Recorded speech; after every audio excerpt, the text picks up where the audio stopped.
Hi, my name is Jason. I own Local Roots Farm.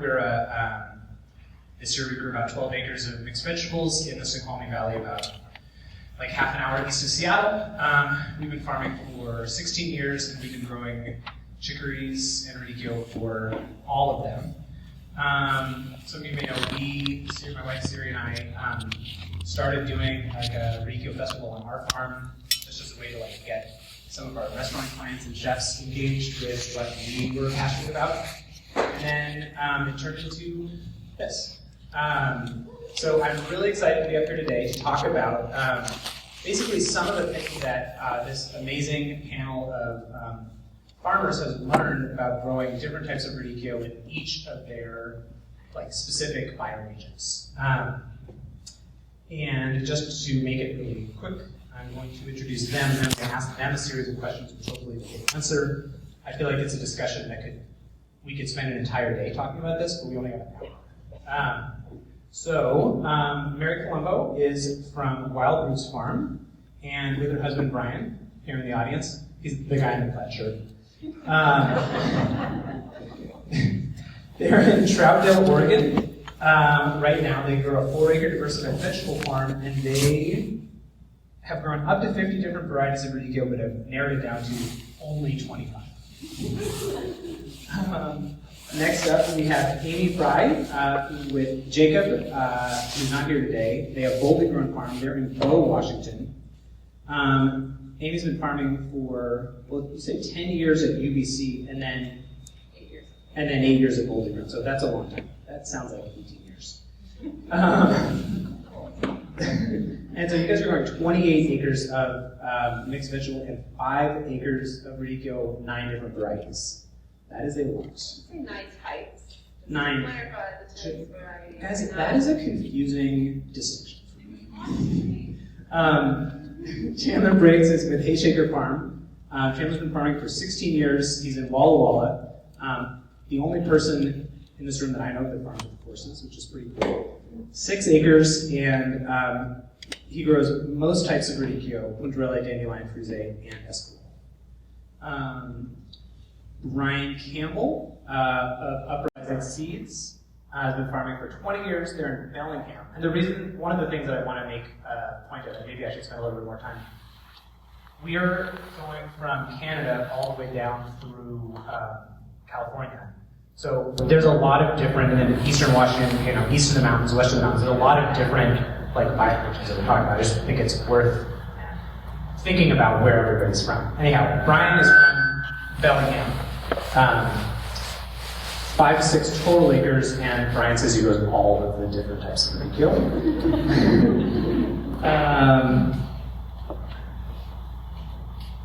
Sorry. Stephen Carter. Did this just stop working? Is there a level down? Okay. Are we good? Okay. Stephen, I don't know the name of your farm. Scribe Winery. Scribe Winery. Okay, that's right. Has been farming for 7 years in Sonoma, California. 3 acres of radicchio, or 3 total acres? 3 total. 3 total acres, and 7 different types or varieties of radicchio. Yeah. And finally, we have Mark Cormier, the French pronunciation. 13 years farming. This is Glorious Organics, Co-operative farm in Alderbrook, BC. So that's right over the border? Yeah, 20 minutes away. 20 minutes away from Brian. 20 total acres, but Glorious Organics grows on 2.5 of those acres and 10 to 12 types of radicchio. So the thing that I wanted to focus on in this is really like try to like hone in on what is successful for everybody, varieties, seed dates, like growing conditions, and sort of how that is different among all of these different climates. And so I think just like going, I'll start with you, Mark. The first question that I think just is worth kind of thinking about is like, what is the climate like in your region? Your sort of first and last frost date, your average summer high, average winter low, that kind of, and you don't need to know the exact, the exact first frost date. Say that again. Mark, can you unmute your microphone? We can also pass this one. Yeah, that was it. Okay. Okay, so what's the climate like? What are the kind of like parameters that you think about when you're, like, for your region? I mean, first frost is like the beginning of, last frost is the beginning of April. First frost is beginning of November. It's like every season is different with climate change. It's kind of hard to answer that because this year it was like rain like crazy until the end of June, and then we had like the most severe drought we've had since 10 years or something. And it didn't rain at all from like July 10th till last week. So it's been very different, and my planting of radicchio will change based on that now. I think, can everybody agree that we all feel that way? Steven?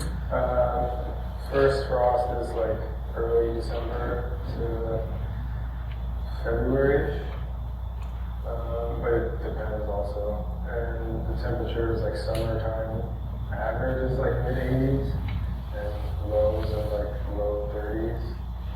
But this year we had like 115 day in late August, so it also depends too. So is Sonoma's pretty dry, right? Yeah, we don't get much rain. Like we did get rain. Well, we get like summer thunderstorms now, which are not a thing that I experienced growing up in California. So that's new, but we don't actually get rain. So it usually only lasts for like a couple months in the winter. Brian? It's not pretty close to Mark, so it's going to be very similar, but I think it's really hard to talk in generalizations anymore. It seems like there's always an extreme like factor to every season now that kind of fucks any sort of historical precedent of like normalcy. But I would say I think what defines maybe our area is a really big diurnal swing. So even in the warmest stretches of the summer, we always have really cool nights. And I think that is one of the biggest impacts weather-wise that sort of defines our region around that. Chandler? Sorry. Yes. We experience a wider range of temperatures than I think most folks in the west side do. Last year, our temperatures ranged from -1 Fahrenheit to 116 Fahrenheit throughout the year. But that's more common for us to be hovering around freezing in winter. We can have, in the winter, we can have 2 days of snow or 6 weeks, and that also varies through the year. Our biggest concern in terms of growing radicchio is finding that sweet spot of timing of planting in the early summer and trying to get the heads to ripen at the right time. We have found that we are seeding ours later than west side folks, sometimes up to 2 weeks later than the solstice date that is often thrown around for the seeding. I'll just say one thing about that solstice date. Having visited a whole bunch of farms over the last couple weeks, the solstice date was something that we discovered a long time ago, and I think it's evolved for us. I think the warmer August and September has we've noticed that we've started adding later dates, and I think it's we're all adapting to climate change. But I think it's kind of a cool plug for what Andrea was saying about how much genetic diversity there is in the chicories as a genus, and how he could take a crop that was originally from Julia 1,000 kilometers to the south and adapt it so that it works better for northern climates. I think there's a lot of positives about that. That is sort of resiliency built into a particular variety or a particular crop. Anyway, Amy. Yeah, so very similar to Brian and Mark, so not much to add, but kind of like what you think of your typical West Coast, Pacific Northwest. Typically mild summers, mild winters, but again, hard to generalize now. In our area, usually last frost is in April, and first frost sometime in October. Last year, though, we had our first frost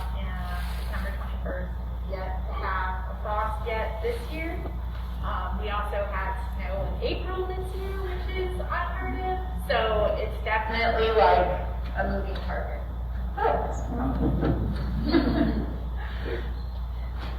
Can I just add one thing, which is also elevation, I think is something to consider.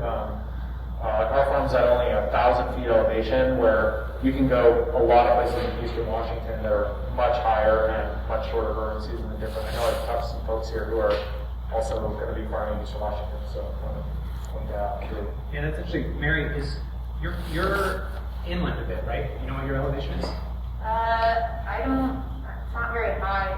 Like, I'm definitely under 1,000, but we are in like a little basin that's pretty close to the Sandy, and I think we get cold temperatures that in our valley. And we have a lot of east wind from the gorge as well.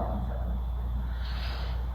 I think one of the most interesting things about farming in general is just how like each one of our farms has its own microclimate or micro whatever, you know, based on proximity to a river or, you know, whether there's a forest nearby that you know, serves as a windbreak. And I think it's hard whenever you hear somebody sit up on a stage and generalize, and I'm always like, take it with a grain of salt because, you know, I think that the thing about what we do is it's so specific to each of our locations. But hopefully there's some things we can generalize about. Because I want to know what each of you guys are, like, what do you find are the biggest challenges on your farm and in your region successfully growing radicchio? And I guess we'll go back to you, Mark. I actually find radicchio pretty easy to grow where I am. I mean, it took a few years to figure it out, but I've had pretty good luck with it. I have like one of the worst soil types you can have, like it's like class 6 or something. And for whatever reason, radicchio just does really well, so I'm actually pretty happy with that crop. I have like tons of rocks, super sandy, and radicchio doesn't care, so I've had lots of good luck with it, and even with Gorilla after very well. I think the only challenge is like the spacing for me. I want to do dry quite as different than mine. I was like really close together, so I get a lot, but there's ways to dry.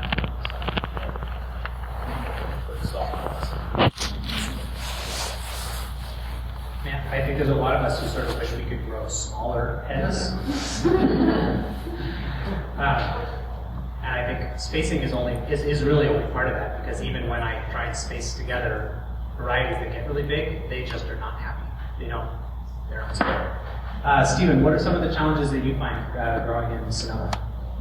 I kind of feel like when he was saying that the crop is pretty easy after you get the timing down, but the pests are my issue. Like gophers and moles, the thing I really feel. Yeah, they just love the roots, I guess. They do. In my experience, the bigger the field that you have, you know, they don't like to go into cultivated soil, so the more of a like buffer you have, you know, they only like look at the sort of edge beds.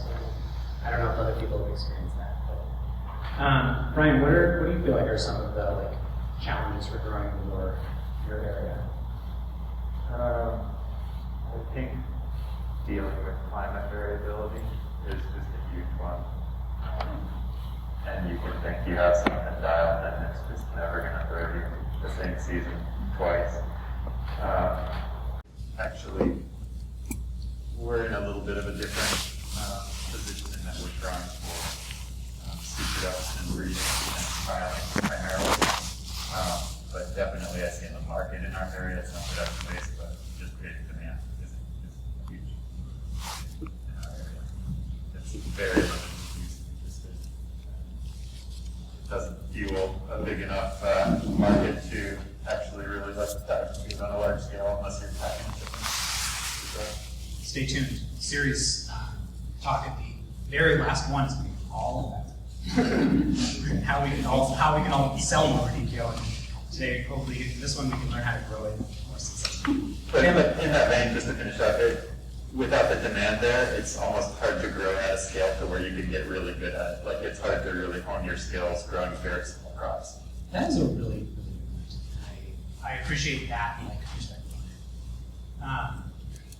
Yeah, it is amazing how when the things that I imagine we're all best at are the ones we just get the most opportunities to try and learn from. Chandler, how about, I mean, it's so warm where you are, is like how, I mean, you're in probably the most different climate than all of us. Because it sounds like it maybe doesn't get that hot in the summer, so. Yeah, I mean, the 80s is something that definitely is. Yeah, we can experience weeks at hitting 100. Sometimes even when we're transplanting in July, late July. And I think my biggest challenge is deer. Even though we're an urban farm in the city limits, we still get deer tracks, coming through and feeding pets. Most of the late varieties is our biggest challenge. We're gonna probably be covering our late our rose winter varieties this year with the cover because we lost over half last year to deer. The heat is a challenge, but one of the benefits of farming where we are is that we have a lot of irrigation water, so we are able to keep it happy and growing. Do you use any like sort of misting kind of irrigation just for like evaporative cooling, or are you just using like regular rainbow sprinklers and just getting wet along? Yeah, no matter. We have impact sprinklers that we use for more water. Yeah, I feel like this is one of those seasons, like Brian said, it felt like we had it now, and this season is starting us early, and it's like not a great week to year for us. I think it's like figuring out the interplay between fertility and weather. It's like if we had a crystal ball to know what kind of fall we would have, and then adjust the fertility based on that. That would be really helpful. So that we, in the past, I think at times under-fertilized and then also over-fertilized, and this is we're on new ground on the farm we bought last year, so we also didn't really know what to expect, so we're still learning that. And it was an old dairy farm, so it was already pretty fertile, so just like learning that, it's always a good humbling experience when you feel like you have a crop figured out, and then it throws you some curveballs. And then this is the first year we had wireworm, because we were converting all pasture, which you know about. So that was a challenge, and then the crows were pulling out transplants, which I think they were emissaries from the crows farm, but so I know.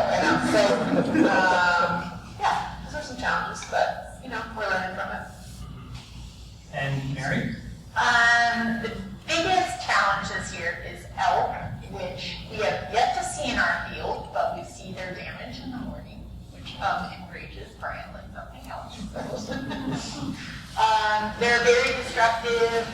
We're working with ODFW to try and figure out some deterrents.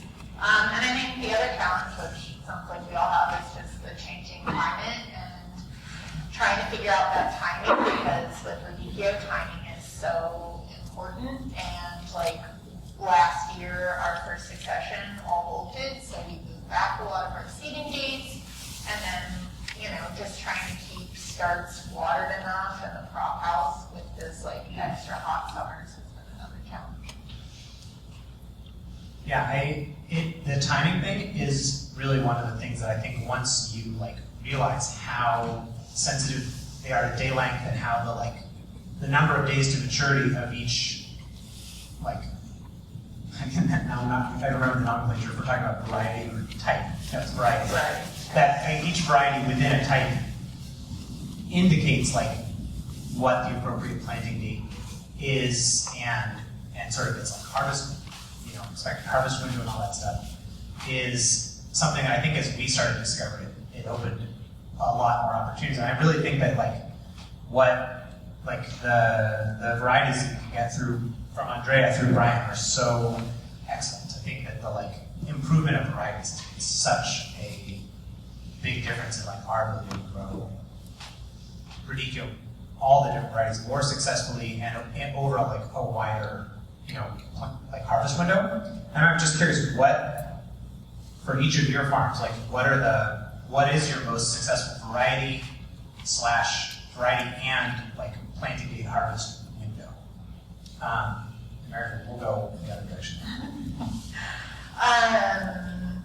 Sorry, can you say the question? Yeah, sorry, I skipped one because I thought Okay. I was thinking about time, how much I want to spend. So I went to I skipped the question.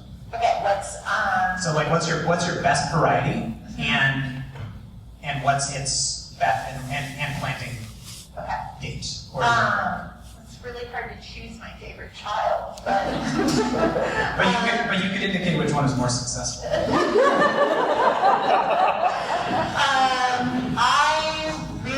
I have a few because I can just choose one. But I love Baldo, like late summer, early fall harvest, seeding in like early June and even later in June, and we've even pushed one into July.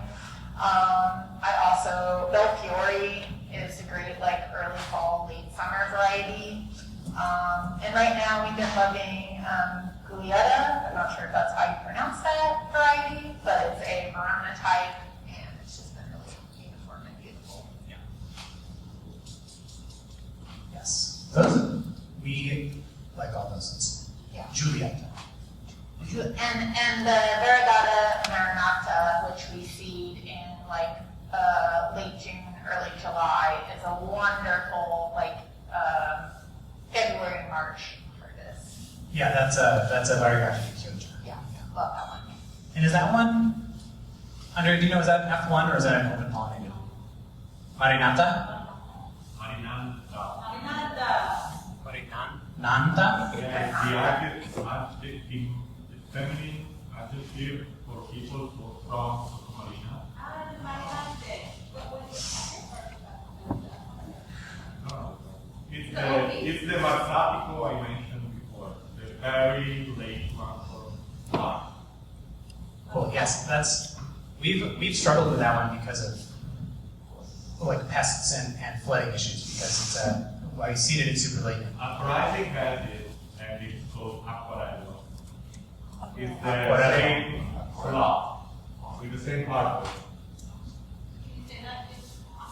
Aquarello is it's a variegato di Chioggia that Uprising carries, and presumably it's from Smarties. Correct.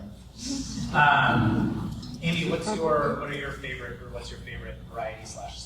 Yeah, I was gonna say Baldo as well. It's a chorizo and that mid. It's like we have 3 different planting dates that we do, and it's our middle one, and it's just always consistent and large and beautiful. Probably too large, but it's just very satisfying to harvest. Love it. Chandler? I was pleasantly surprised with experimentation, because we grow radicchio from the spring on through the summer.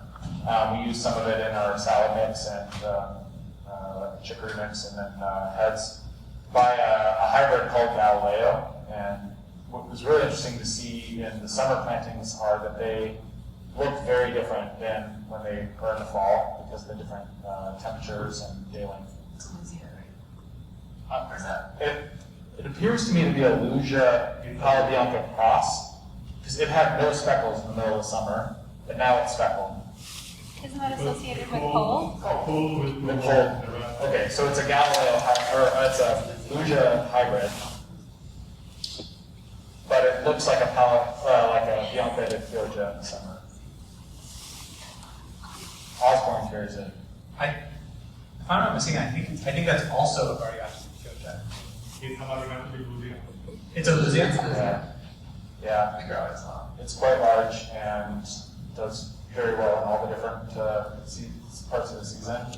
We also grow other Lujas too, and sometimes it's hard to tell the difference. But I think IDJ Procoche did actually have pink in the summer, but Galileo did not.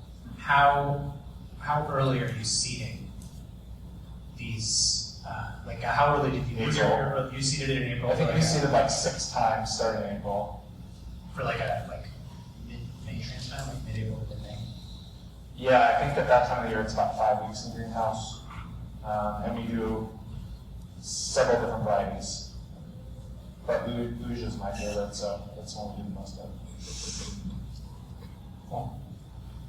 Brian, what's your most successful child? Well, again, so our scene is a little different in that we're doing mostly trialing and are interested in the genetics. So we kind of strike a balance of really like figuring out the system and like semi-abusing and not really like giving a lot to the plants to see what is adaptable and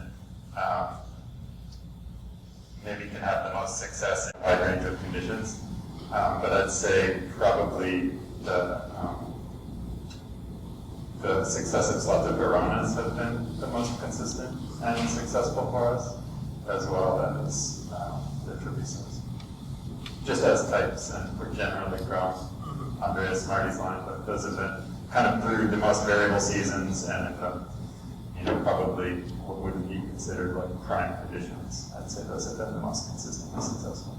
Are you seeing those, like, trying to get like early slots in as well, like Chandler was saying, like an April seed date? I don't, no. What's your like earliest seed date for your like trial, not obviously for seed production? I'm super passionate about keeping radicchio a seasonal vegetable, and I don't think we need it all year round. Are you saying that's a part of the year that isn't a season? I'm just saying that I think spring planting is a thing I'm interested in. Fair enough. Steven, what's your favorite, most successful variety slot? Lucia has been one of the most successful for me, and I think I kind of agree with what Brian is saying. Like, a lot of people grow them for spring and even summer plantings, but I just don't love the texture and the flavor that you get compared to the stuff after it's cold. So I really try to only grow like the Targilo. And also the situation that I'm in, like I'm not under such financial constraints that a lot of other farmers are, because my stuff goes straight to the kitchen and then they just kind of work with whatever I give them. So when I don't want to grow the like earlier stuff, they don't get the earlier stuff.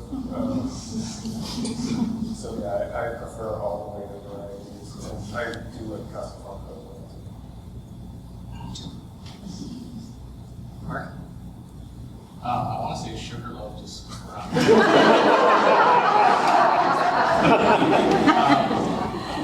my most successful one is Kyoga, but it's not my favorite. I like the Castelfranco Lucia because I think of it as like the gateway drug to radicchio. Because like most people like have a palate for that. It's not too bitter. It's like soft and it's like easy to sell to people. And I have a pretty good radicchio market in Vancouver right now with a lot of Italians, so that one's like an easy one to convince people like to get into radicchio, and they do love Sugarloaf as well. Bianca di Chioggia. So, Stephen, you grow a lot of that Bianca di Chioggia, right? No. Quick question. Stephen, did you say when your sowing dates are in California? I mean, I usually just follow the guidelines of whatever the Targilo planting says, so I think it's like July. Yeah, off the top of my head, I don't remember. I was just curious if it would be later than like up in Western Washington. No, I mean, I just, the first time I was doing stuff, I followed the planting guidelines that I got straight from Italy, and the success I had was honestly my best year. And then since I was able to get seeds from Ryan and Smarties, I've just been following the guidelines that they have on the packaging, and it worked out fine for me. Even the later ones. Yeah. Cool. I also have different water too. I'm on well, so I don't really have an issue with really having to water the plants in the summer when it's hot. I'm not sure if that plays a role. Wait, why don't you have to water in the summer? Well, no, I mean, I have to water, but I have a well where I don't have like issues with running out of water.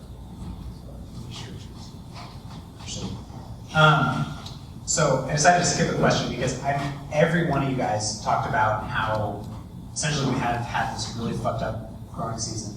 And it seems like every growing season over the last few has something where you're like, gosh, I never saw that before. And I'm like, granted, none of us have been doing it for that long, but it sure seems like the sort of idea of variability in sort of climate is really impactful on a crop like this that seems to be so, like, really have fairly specific requirements about seed dates.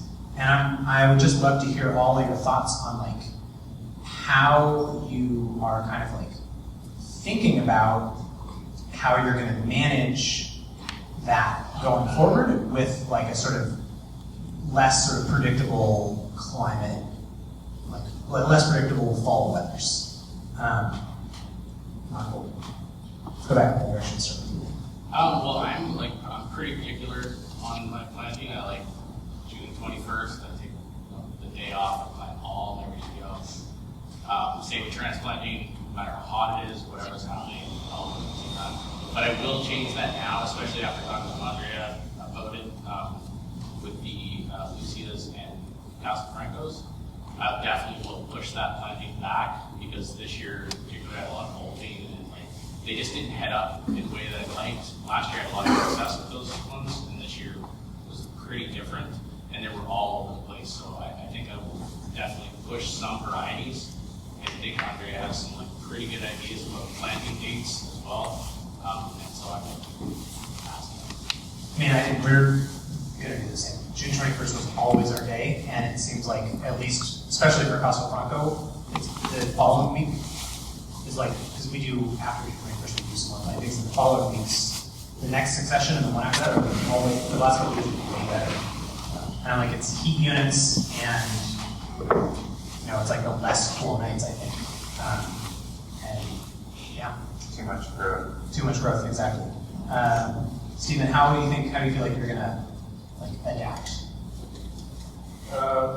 It's hard because I feel like some of the stuff changes every year. Like, I planted some Colombo this year, and I don't have a planting guide for that one. And my first round of that definitely all bolted. So next year I'll probably push that one later. But everything else that didn't bolt, I'll probably just keep doing it. And if it does have a problem, then I'll try to adapt it from there.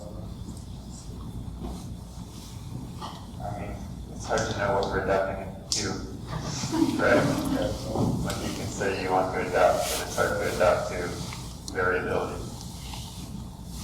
Well, I mean, I guess Brian has the seed producer on the stage right now. Like, how do you, I think that's, as Andrea said, his professor said, there's so much genetic diversity in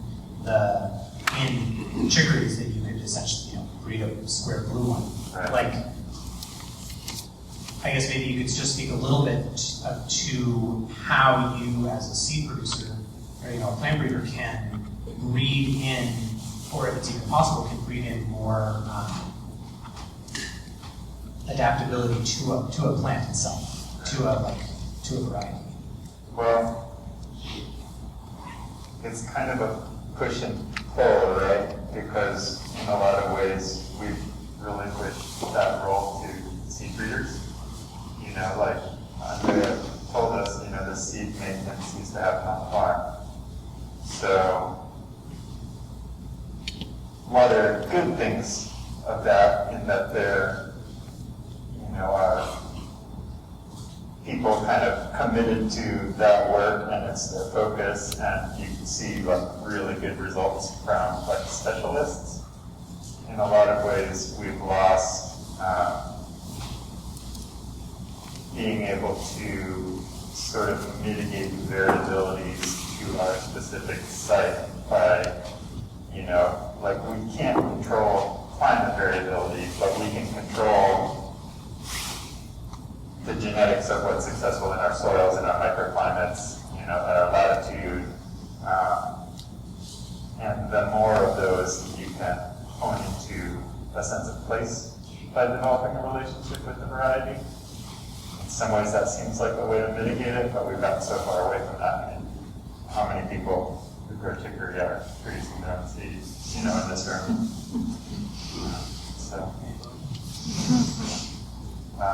But it's challenging to have these kind of,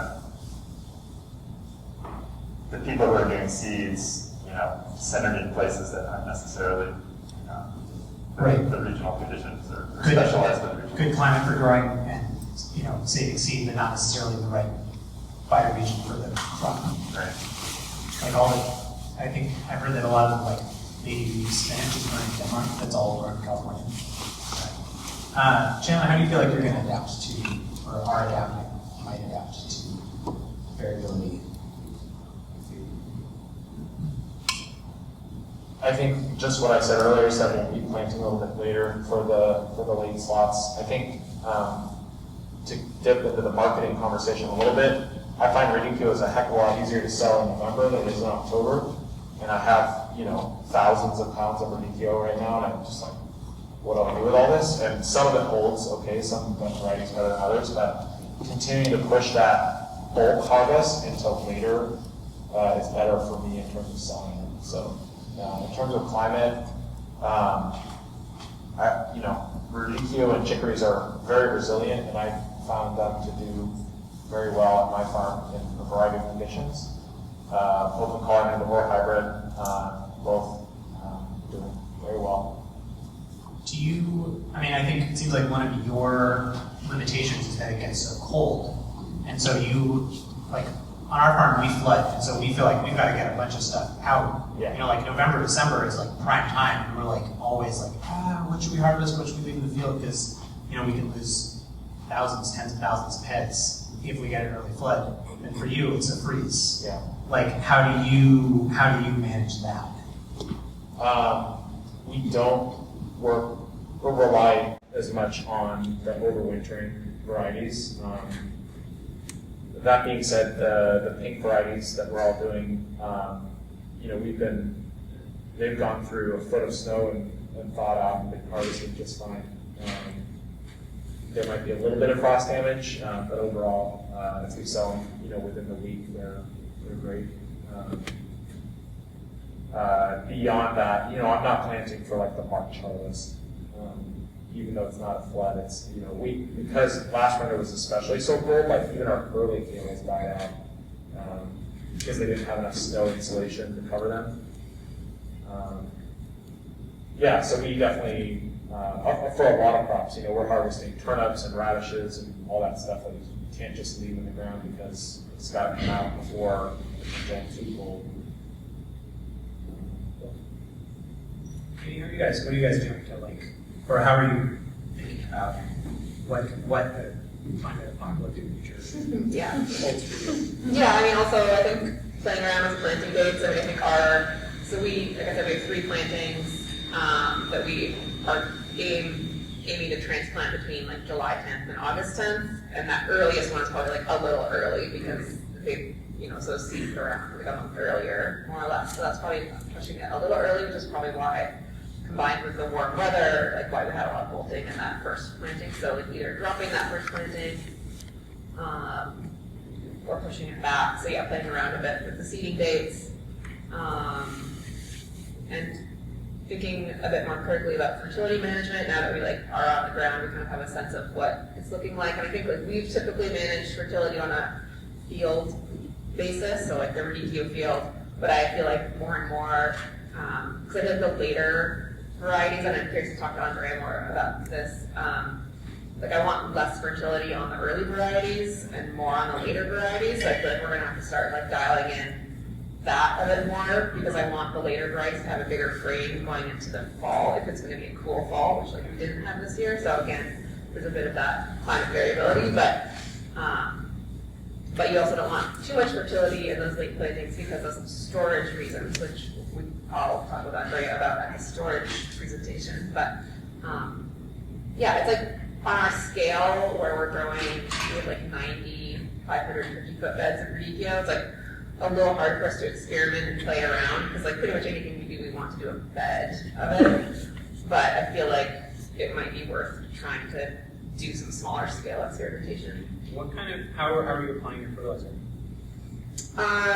We get a big fertilizer spreader from Skagit Farmer Supply and Just broadcast. Yeah, broadcast.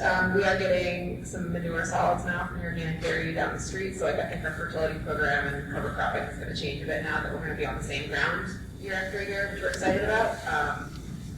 But yeah, so dialing in the fertilizer to be like, the early plantings going on this side of the field and should get this fertility versus, you know, that's a bit challenging for us given how we're applying it, but we haven't side dressed for a while, but something, we might like apply a very low base level of fertilizer and then side dress the later plantings. Yeah, I'd like to put in a plug. We have a Clamco fertilizer applicator, which is single bed and like basically has a like 3 shanks that sort of drill in fertilizer, and it's got a like hydraulic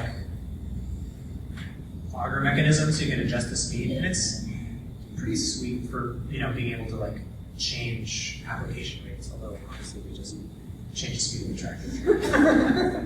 But we could make it really. We've been thinking about getting the fertilizer thing that goes on the finger weeder, so you can fertilize while you're finger weeding.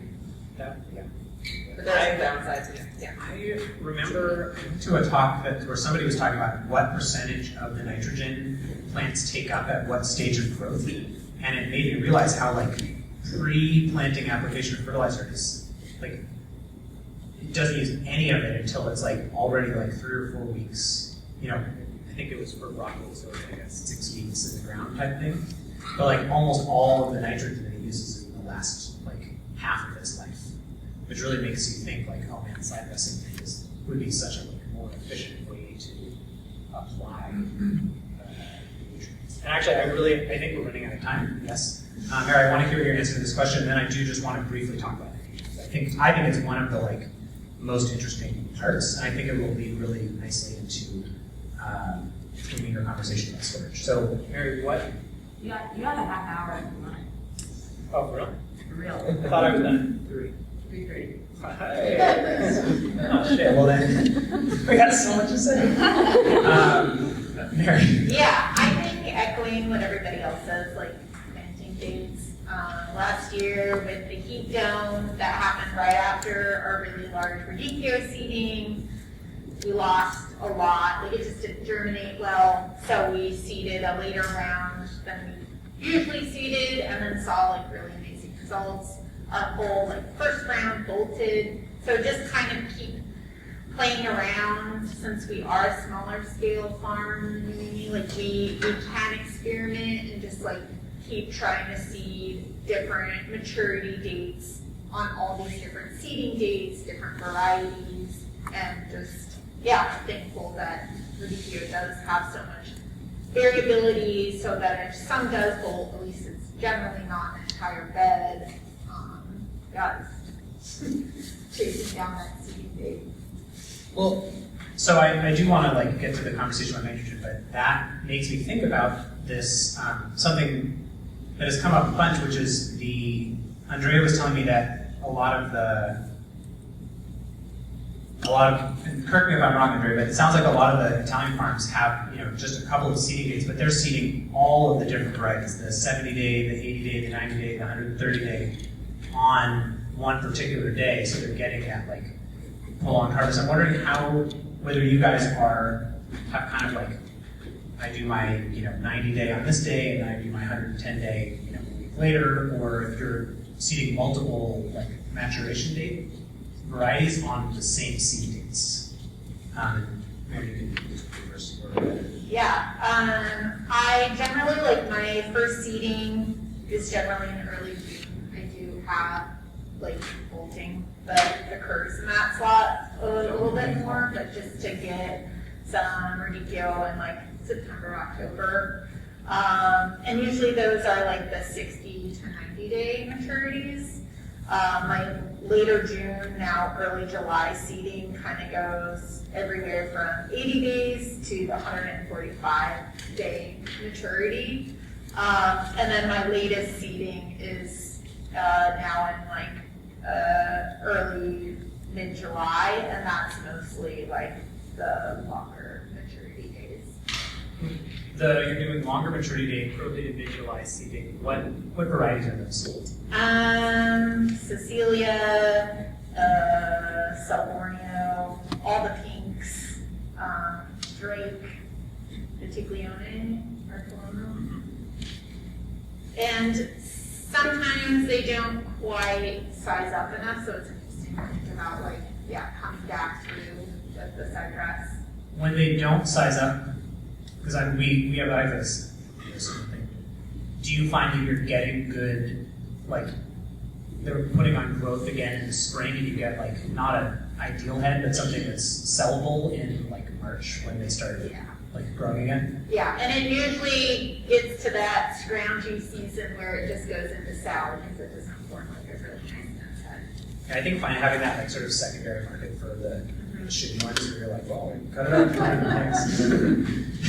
Amy, what are you guys doing Yeah, for it's like like very varieties? similar, kind of the three, like the early, and also the more, cold tolerant, longer days to maturity ones later. That sounds pretty similar.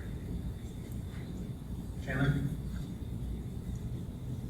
We plant, for the big planting, we do everything at the same time. About, I think it was 10 to 14 days after solstice this year. And it's still a little earlier than I'd like it, so we're going to push it next year. Warmer days. It was. Yep. Fine. We're starting to do, in my thinking, has evolved to do plantings by type. So all the different slots within a type will seed on the same date. So we have seen the most trouble consistently with certain types that we're thinking about adjusting. So like we'll do all the Veronas and Trevisos, maybe kind of earliest, and then we're probably going to push back like some Marcos and some of the other ones. But I like keeping the slotting consistent by seeding them on the same date and really taking advantage of that. So you're saying you're going to see the 70, 90, 110, 130, all the Treviso on the same day. And then when you say on another day for the cost product, like you're jumping a week or more. Yeah, probably more. And just something interesting that I had heard from the first time from Andrea when he was at our place last week was that he suggested that those two, the Treviso Precoce and the Veronas are maybe a little bit less adept at scouring for resources.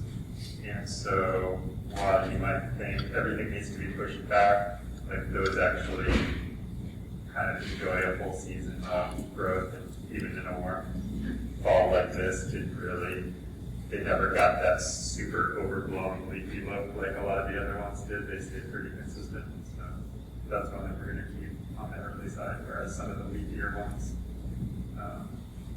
we'll push back. That is so interesting, isn't it? Like, which variety is better at scavenging for nutrients, and the like relationship between temperature, day length, obviously moisture, and I mean just a lot of variables, guys.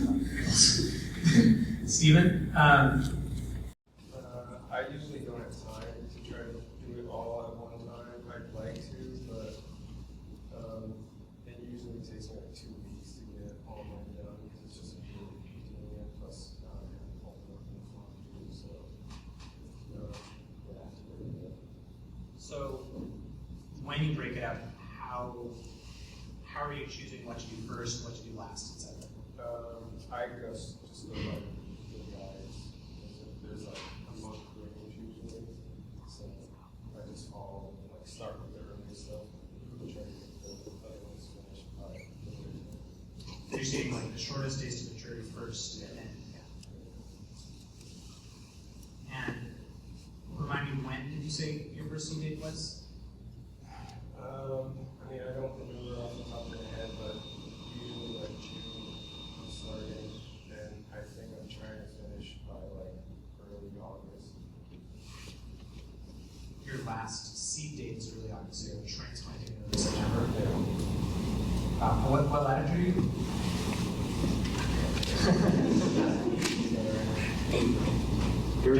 38 degrees. 38 is Sonoma.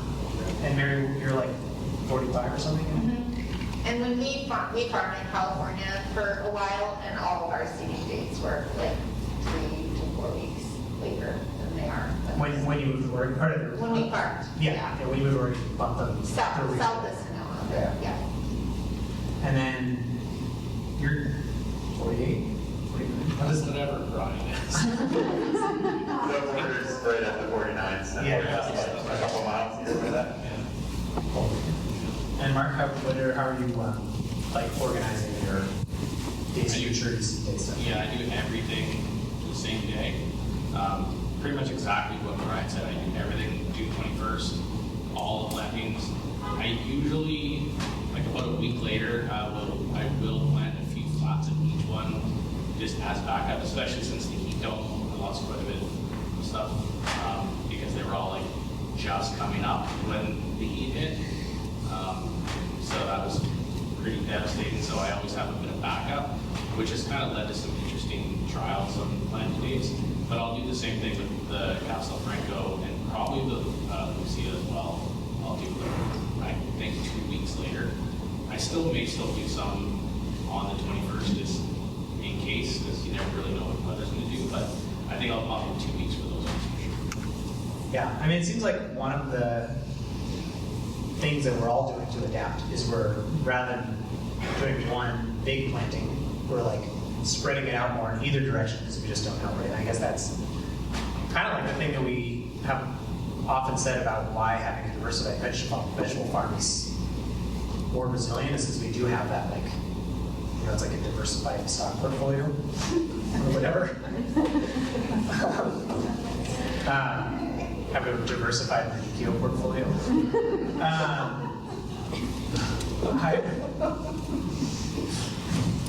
Thanks for that. I'm really curious to know how, I want to talk about nitrogen because I feel like it is such a fascinating topic when it comes to a crop that is really not that involved. It seems like it's pretty good at scavenging for nutrients and grows, as you know, as a lot of us have observed, it grows maybe even better in the less fertile parts of our farm or the sort of less rich soil. And I'm wondering how you guys all manage nitrogen, if you sort of have a ballpark figure of how much nitrogen you're putting down, or if you change it based on, you know, early versus late, all that stuff. I'm really curious to hear what you guys all have to say. It's something that we've been experimenting with, certainly haven't dialed in. I'm actually pretty curious myself because hearing people talk about putting fertilizer on, I haven't done, I don't do that at all. I put a pretty good layer of compost down, I got pretty good compost, and then sometimes I will mix it into soil and I'll put a layer on top just to get different, you know, just the timing is a bit different, I guess.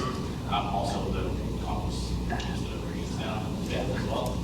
But I don't add anything at all. I mean, compost is essentially, we're talking about that. So it's like if you knew what how much nitrogen you put in compost, yeah, I guess that's would be the same. Yeah, I don't know what that is at this time, but it would be interesting to know for sure.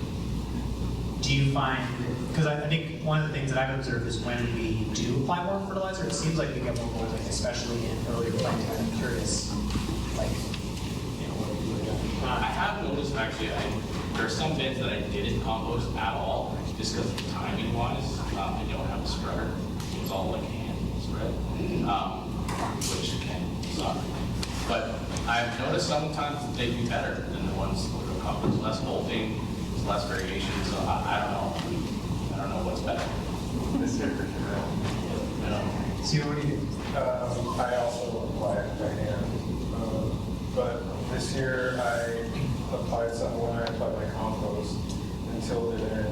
And I was kind of surprised to hear what you were saying about the plants like not getting the nitrogen until later in their process. But I did notice specifically at Mediterranean that I added compost. They all, like pretty much the entire bed molted this year. And last year I added it later in the season and just cultivated it in when I was weeding. And that worked great, but I don't really know. I can't correlate for sure that's what it was. And wouldn't it be nice if we could isolate everything that we did so we knew exactly what it was? Brian? Yeah, we've tried a lot of different things and experimented a lot from not fertilizing at all to fertilizing fleece, compost exclusively for fertility. And it's it's really the interplay between that and the season. We've also tried growing over winter, doing a fallow year, growing clover, and then tilling that down in the spring, and letting that incorporate planting into that, so that there's some kind of slow release. But I think Amy said earlier, it's this interplay of like wanting to get a certain amount of growth to build the frame to support the head, but the heat units has so much of a factor in that. Like if you put in, we fertilized pretty heavily this year actually, and our crops are just like way too excited this year, and just huge and leafy and not making nice heads. So if you had the crystal ball, you could probably adjust. Chandler? We've been changing our plan a little bit. We grow in single row crop, 36-inch on center, and most of the radicchios are planted 12-inch twin plants, and we side dressed twice on our crop this year. This is the best looking crop we've ever had, with I think maybe 5 bolted crops in the entire patch of this fall planting. Very nice big heads. We use feather meal, granulated. We have a side dresser on our cultivator, so we use it at first cultivation, and then I can't remember if it's 3 weeks later, perhaps, on a second cultivation. I can't tell you the pounds per foot. We have sort of like a normal rate of application that we use for the majority of our mixed vegetables, and there are some crops we increase the rate of application and some we decrease, and radicchio is one of the normal ones. Our soil is also very high silt clay, high CEC, high organic matter, too much P and K, like they are not supposed to add any more animal manures. So it's a very nutritious soil. Yeah, this is where I like to phone a friend and call Jacob to see what it is like. He knows the exact rates and blend and whatnot, but yeah, just FaceTime. Yeah, I feel like our progression of understanding fertility, I feel like early on when we were growing it, the common thing was like, don't give it any fertilizer. And then I think when we went to Italy and visited farms, and I think it was like talking to Samuele at Levantia, it was like, oh, actually, like you can under-fertilize it, and so it does need some.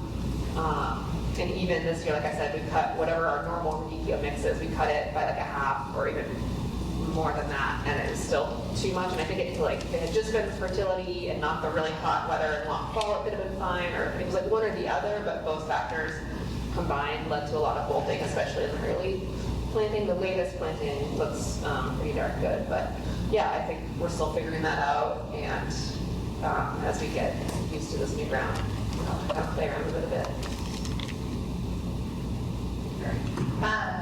So like Amy, we are also on fairly new ground. This is the end of our 3rd season on our farm, so still kind of getting used to our soil.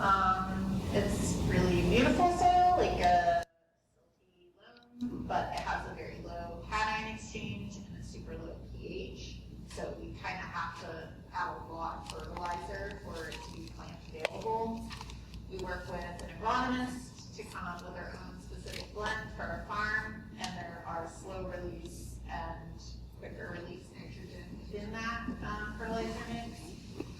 We switched to a fertilizer applicator this year, and definitely are seeing like much better results than hand spreading fertilizer, and we don't have to hand spread fertilizer, so yay. But I think I'm like more curious in the effect of like calcium and magnesium on radicchio, because the soils in Italy have so much like limestone. They're also watering from aquifers that are filtered through limestone. So like, I think I'm curious about those effects. That is so interesting. I mean, I know, I'm sure you guys have noticed if you under fertilize or if you under calcium, like Frye, it's tip burn. I think it's the same with a lot of radicchio. I would like to ask Andrea, but it's Andrea, we're talking about the like effective calcium on growth as well as nitrogen. I'm just curious of what you have to say about that. You mean calcium nitrate or calcium to avoid internal burn? Sorry, calcium to what? More like your calcium. Okay, you mean just calcium, Ca, the element, yes, to avoid the internal burn? Yes, exactly. Okay. We add usually we manage everything with drip irrigation and drip fertigation. We use an organic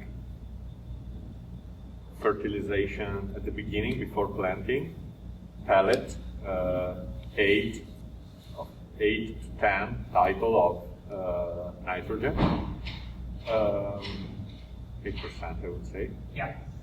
And then we manage everything with drip irrigation. And in sandy soil, we always add calcium to, would say, make the plant more efficient in assuming the elements, the other elements. Is there like a pH that you're aiming for? We also make the solution more acid, but they work together. The soil pH, is there like a soil pH you want? Oh no, I don't care about it. Usually. Maybe you should repeat that. Yeah. Sorry, say that again. Just for the recording. For the recording, repeat that. Right, for the recording. So what Andrea was saying, is that you apply an 8% pelleted nitrogen to the whole field. Yep. And then you manage fertility after that with fertigation through drip. And then you said you don't worry about soil pH because you're getting the calcium necessary to prevent the internal rot through the drip irrigation. Understood.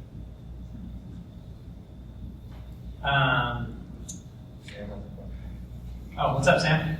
Can you ask everyone what they think or how they think about crop rotation in radicchio, like what they're putting before and what they're putting after? Very curious about Yeah, that's a really good question. For the recording, I'm going to repeat Sam's question, which you all heard, which is how do you think about where radicchio and chicories fit into an overall crop rotation? What do you feel like goes better first? What do you follow, etc.? Mary, we'll start. It gets in where it fits in. Frankly, I wish that we were better with crop rotation, but we're still learning our farm property. There are parts of it that are much, much wetter that we can't work, and so frankly, it just goes. I mean, that's something I would love to dive into more, but don't have the space. Yeah, I mean, I feel like it's nice because it's not a brassica, so it kind of also just fits in wherever it makes sense. I think for us, also with our new property, this is our first season on it, so we're still figuring it out, and we have some low fields that might flood and some high fields, so we have our high ground rotation and our low ground rotation where we go, and we'll figure it out. So this year, for next season, I think it's going to follow this year's cabbage field. So, ask me in 2 years. I like that. Fits in where it fits in. My radicchio's in several different places because of this where the all these transplants that Chandler thought was a good idea to see. For us, it's more of a convenience too. We try to do a field of irrigated summer fallow cover crop, which is usually something leguminous, and it slots in really nicely after that, just because that's something that we're going to incorporate. And then we've got this kind of plant pollen. Mine is definitely where there's open space. Yeah, I do try to follow. I have issues with brassicas as well, so I try to put chicories in mountain brassicas. I don't know if there's any scientific reason for that, but I just don't have any pest or disease in radicchio, so wherever I put it, it doesn't seem to be a problem. It's not a problem, I guess is how I see it. It's the one one you can stick anywhere and not feel like you're gonna mess something up. So Brassica seems like a good one. Yeah, I mean, I think part of me thinks that it's got to be because it's a relatively small percentage of what we'll grow. And Brassica is sort of the primary problem crop that you build everything else around. I mean, maybe there will come a time when radicchio is growing and selling so much of it. And it's the problem crop. We're like, oh yeah, we got to plant brassicas after that. Andrea, what you were saying, can't remember what it was. You said there was a crop that people tend to either grow before or after chicories. Yeah. It's the fun fact is that in our area it's so popular to grow radicchio that the best crop you can find is not grown by horticultural growers, but from cereal growers that just insert in their crop rotation, let's say 10 acres of chicory after wheat. And they grow that much wheat that they can always change their field, and they don't come never on the same field before 3 or 4 years. So to say what is perfect is after we call it straw cereal, so it can be wheat or barley or oat, rye. And this is the perfect crop rotation. Just use some nitrogen to consume the carbon of the wheat, of the straw, I mean, because it will eat all the nitrogen in the field and you will have radicchio small like that after 6 months, okay? So keep in mind that thing, but this is the perfect rotation. In order to rotate with other vegetables, probably brassicas are good because they make a sort of fumigation for nematodes. For example, after wild rocket, you can have an excellent crop of chicory. But the other asterates, like again lettuce or other crop that share the same disease, of course that's not good. For example, for sclerotinia, that's the worst, one of the worst. Or I don't like to put after. In our area, we have a lot of processing tomato for salsa, you know, and you can get some virus from the tomato to the radicchio. There is no virus that can be transmitted by seed in chicory, but the plant can get it if the virus is nearby. And if you plant as a summer crop, summer to fall, after the tomato, and that is harvested in June, July, you will get many troubles. So just to repeat what Andre said, best thing is to follow wheat. So Sam, there you go. Become a wheat farmer. It works well following brassicas, especially, it sounds like quick growing things. He said wild arugula, but I imagine that would also be the same for Mizuna, radish, salad green things, just because of their fumigation properties, and then to not follow other asters. And I would imagine maybe don't follow beets, because beets get sclerotinia too, right? Yeah, mainly Sarcospora, for example. And neither follow potatoes because there's so much organic matter that stays on the field, like all the small potatoes you don't harvest, you discard, that will bring rotten like that and could pass through the radicchio. That's really It's not a healthy situation, let's say. Yeah, so don't follow potatoes because of the large amount of organic matter. And don't follow beets because of disease issues. I think that thing that you said about following wheat and then having to add a bunch of nitrogen because all of that carbonaceous material left over will take all the nitrogen is so interesting. I think it just gets us back to the nitrogen fertilizer question that we were discussing, and about how specific it is to what you grew last. You know, whether you have a bunch of organic matter in your field already. You know, that's why what we do is endlessly fascinating. Right? So we have 8 minutes left. I wonder if anybody in the audience, now that Sam started us off, has some questions. Yeah. I just had a question. I feel like we've been talking about like nutrients and stress, whether it's water or heat in the field. If you guys have noticed in the nursery, like if seedlings get stressed, if they dry out, if they have nutrient stress, then those go in.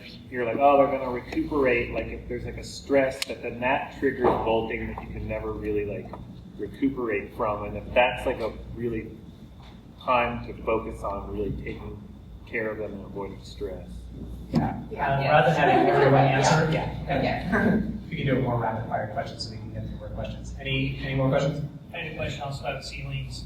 When you have your first seeding dates and succession seeding dates, is there, do you ever like seed one variety and then do successions? Like how long do you keep them as a healthy start? I'm trying to do different sizes of transplants, and I was trying to figure out if it's better to have a larger transplant or a smaller transplant. Yeah, so the question is, it sounds like your question is how long to leave them in the trays essentially, and how big the cell size should be. Does anybody have a quick answer to that? We do 144s and 144 plug trays and try not to leave them in there for like more than 3 or 4 weeks, since it is like a taproot. Gets stressed out and then Yeah. We do 231s. Same. You guys? Same. I do 128, but 1 year I think it was last year, I did 50 cells. Just because I was worried about the way the temperature was going, I thought I was going to have to hold them for longer. So I got a bit nervous. I don't know that I would do that again, but they worked pretty good actually. And I was able to get them, they grew pretty big, and I pulled them out and they seemed to be fine, so I didn't have a lot of it.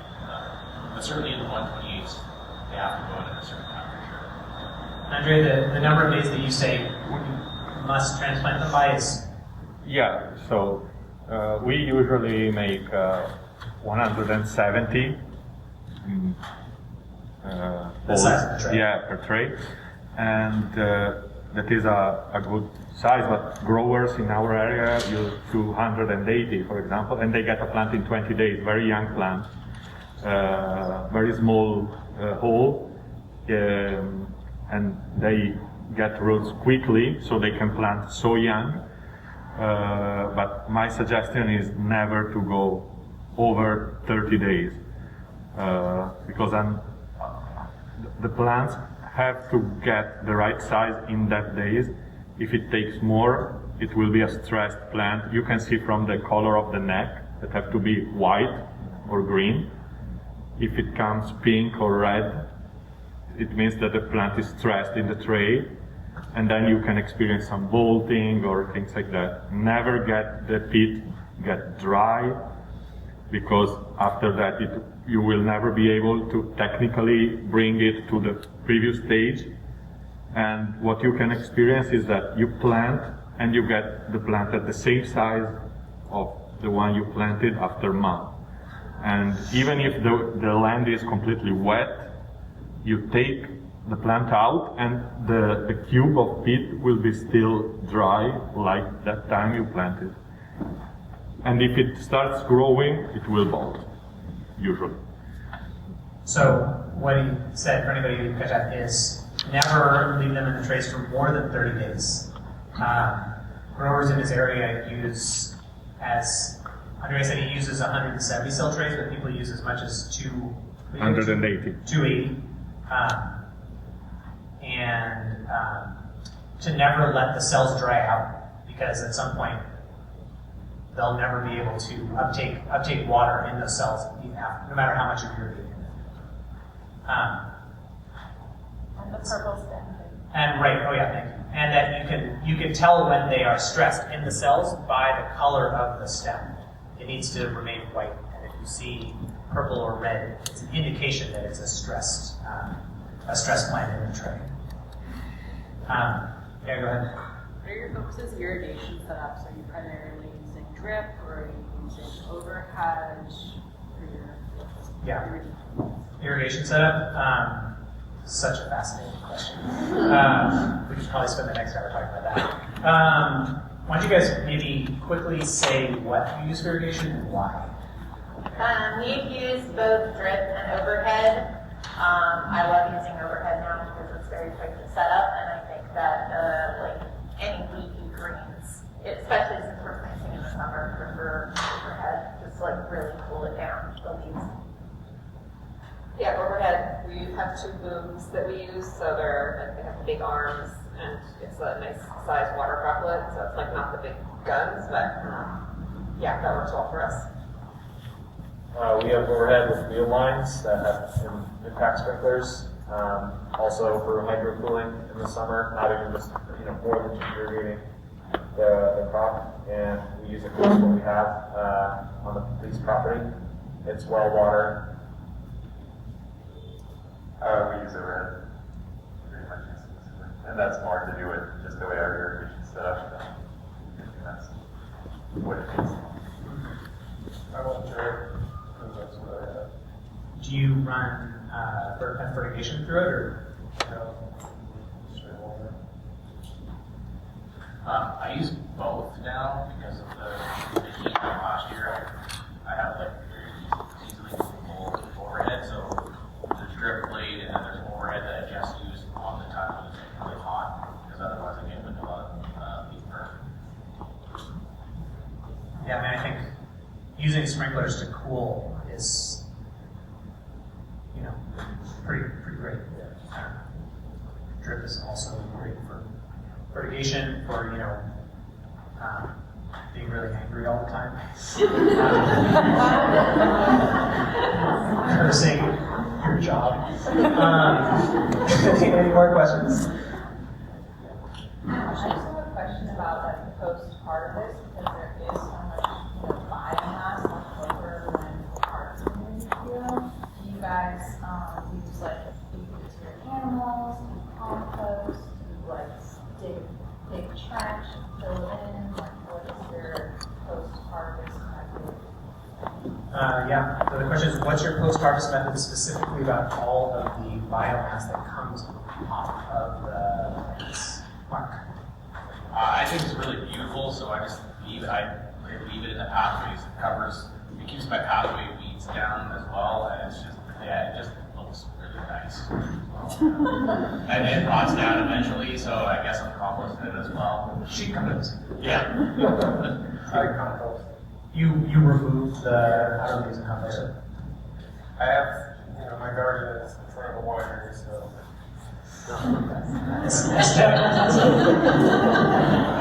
Understood. We do all the other cleaning in the field and things like that, so it comes in.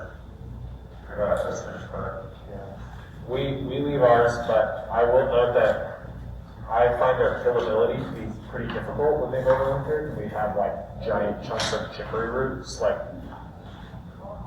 getting stuck in the cultivator on the next spring's plantings, which is kind of a pain. We also interseed cover crop in our pathways after 3 cultivations, and that helps with walking through the mud and also putting in a little nitrogen fertility through clover. Mostly we've settled on clover as that crop, and so I think that we just need to get in and make sure that it's plowed early enough, because when it starts resprouting in the spring, then it just seems like that root is just alive again and really hard to get rid of. Do you feel like when you're harvesting and you're shedding the leaves from the outer leaves from the heads you're picking, that you're like blocking out the light in the clover that isn't grown? Part of our training is to leave the leaves on where the head was cut. Yeah, we end up just tilling in the residue around the field. Yeah, we leave ours in the field because generally there's not something we're trying to plant afterwards. And building off of what Chandler said about the roots breaking down, we pulled over a bunch of silage tarps on radicchio when we were done harvesting, and pulling it off in the spring, the soil was so amazing from just the radicchio roots breaking down from the soil. But we have the time and space to do that. Not every farm does. Only all had that much time. But also, having the tillage, like you're talking actually about the shop here, just stating that, like I'm just literally turning it over with a moldboard plow, so it doesn't break down the whole space. Do we have time for one more question, or should we wrap it up? All right, I think I saw one more hand over here. I was wondering about the magic spacing number for like a nice, marketable head, not too small, not too massive. What a great question. Mark, what do you, I mean, obviously it's different for different varieties, but do you have a ballpark figure or sort of the number that you guys are working with? Cassie's asking that question because she's at the farm, and I'm always like, I don't know, let's try this, let's try that. I'm really locking down. Yeah. Nice. We do this thing where like we do like the and 5-star planting, and we haven't really figured it out. Like I mean, I really like seeing the big heads at Ryan's farm, but I don't know if the restaurants like them, and I have like very high restaurant sales for radicchio, so it's like I don't know. I'm not really sure what the best spacing is, to be honest. Steven, what do you guys do? I go with 12 inches. 12 inches in row, and then how about between your rows? 6 inches between your rows, 12 inches in row. Yeah, it's not straight across. So. They're like offset. Yeah. Fine. A little bit somebody else uses the double hang loose. Only you gotta, to work for you gotta do like We generally do 12s for most everything, 12s in row, 15 inches between rows, and about 40-inch bed top. A 5 by 48 inch bed top or center to center? Bed top. Bed top. Chandler? We're 12 by 36. They're pretty large. Yeah. We do mostly 12-inch for the first 2 planting dates, and then for the last planting date, we go to 16 inches. And I looked at my notes from the Italy trip, and Andrea, you can correct me if I'm wrong, but the farm we visited, they did their early varieties at 27 centimeters, which apparently is 10.6 inches in row spacing, and then the later at 31 centimeters, so 12.2. So it goes from like 8.5 to 7 plants first. Correct.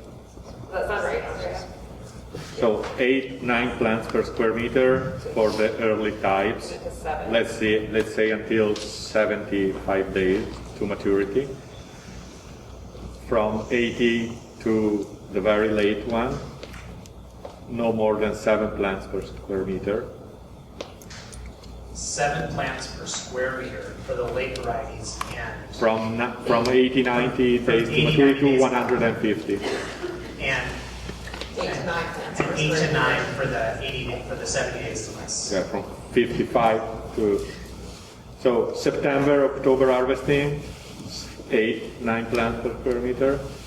From late October, November harvesting till February, 7. Mary, what do you guys do? We do 12-inch spacing in row and about 12-inch spacing between row, staggered. Yeah, we're earlier plantings. We do as little as close as 8-inch in row and 14 inches between row, and then 12 inches for later ones.